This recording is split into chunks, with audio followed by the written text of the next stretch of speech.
In 1994, Rudy Giuliani became mayor of New York City. He promised to bring law and order back to the streets.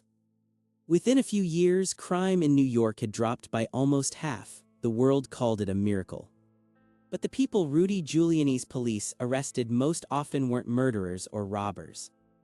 They were the men who walked up to your car at red lights and started washing your windshield before you could say no. They were the people sleeping in subway stations, the ones holding paper cups.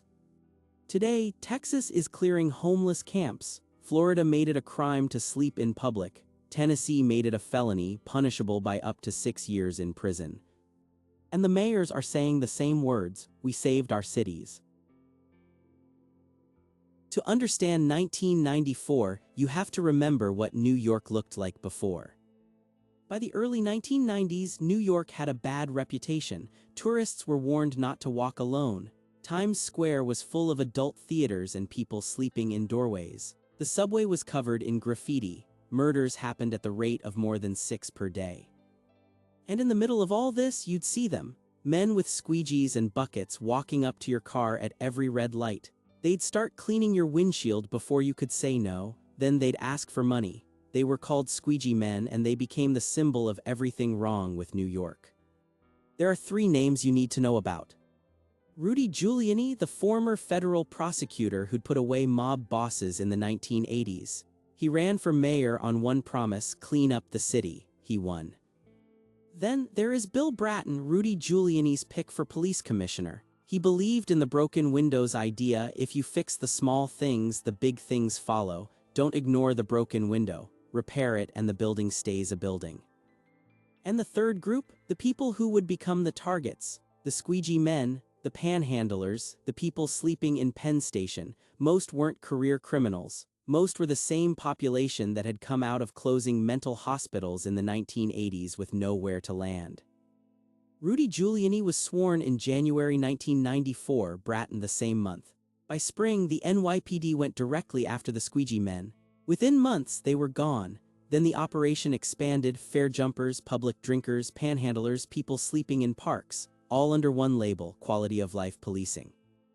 And the numbers responded. Murder dropped nearly 50%, robbery, assault, all falling. Headlines ran around the world. Times Square got renovated. Disney moved in. Real estate doubled.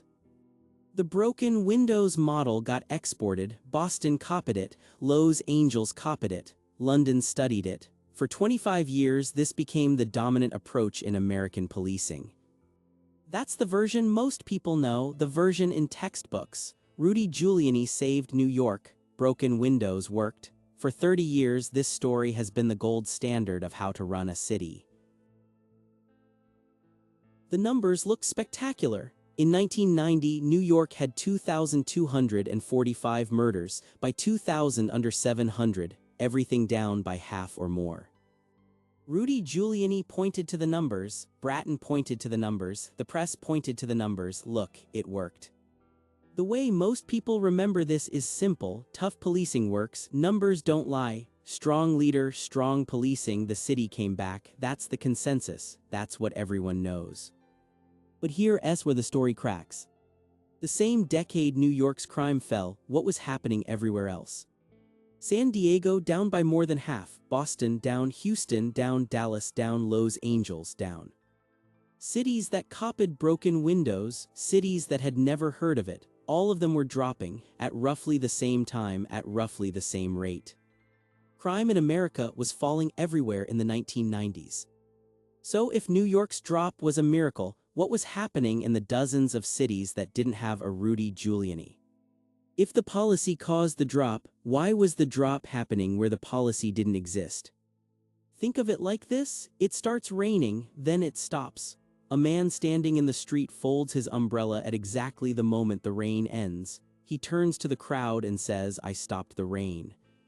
The rain was already stopping. He happened to be there, but he was the loudest voice on the block, so people believed him. Other neighborhoods were watching the same rain stop. They didn't have an umbrella to wave, so no one wrote stories about them. Bratton's strategy was simple: go after small disorder first. Open containers, fair jumping, panhandling, squeegee men. The logic, fix the small things and the big crimes follow. The way most people read this is reasonable. Of course you start with the small things. People felt unsafe. Cleaning that up makes sense, practical, logical. But look at who actually got arrested.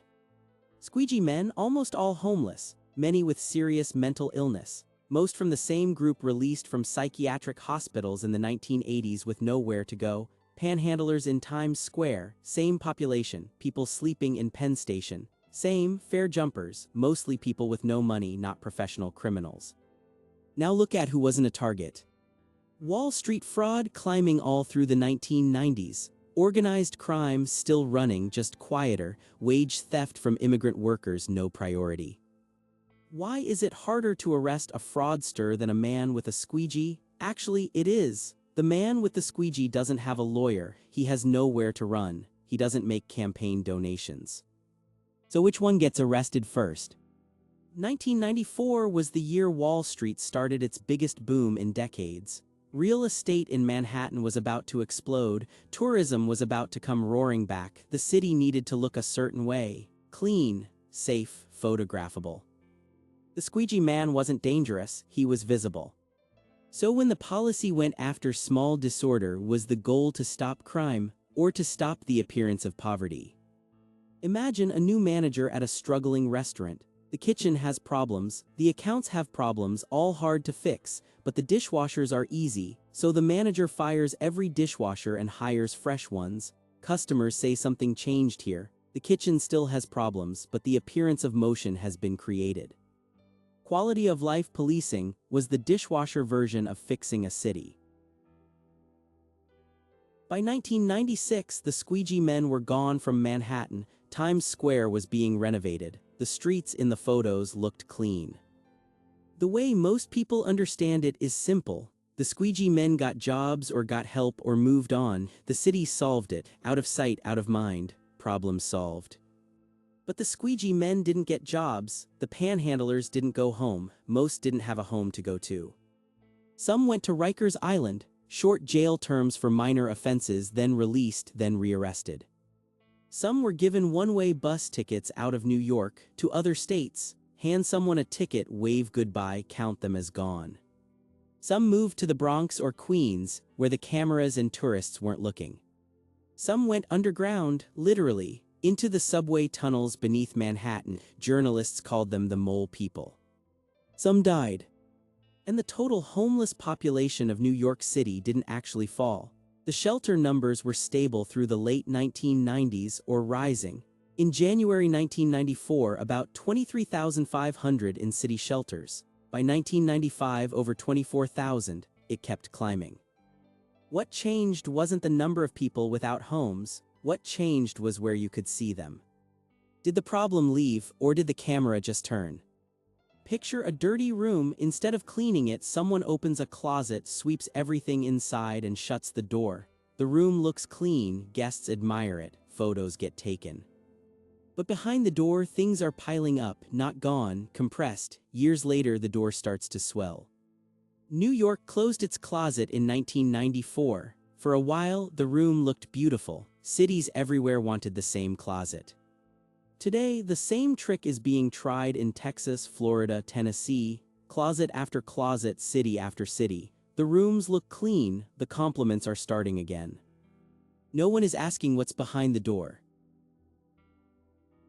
Here is how the textbooks tell it. Rudy Giuliani took office. Broken windows worked. New York was saved, a model for the world. But crime was already falling everywhere. The arrests went to visible people, not dangerous ones, and the homeless didn't disappear, they were moved out of frame. The same vocabulary is back right now. Texas is sweeping camps. Florida criminalized public sleeping. Tennessee made it a felony. The Supreme Court ruled in 2024 that cities can enforce these bans. The same words 30 years later, quality of life, public safety, reclaiming our streets. The homeless aren't disappearing, they're being moved across city lines, into jails, into tunnels, into somebody else's photograph. So when you see a city announce that it's been saved, there are only two ways to read it. Either the problem was solved, or the closet door was closed. Look at where the people who used to be on those streets actually went. That's how you'll know which one it was.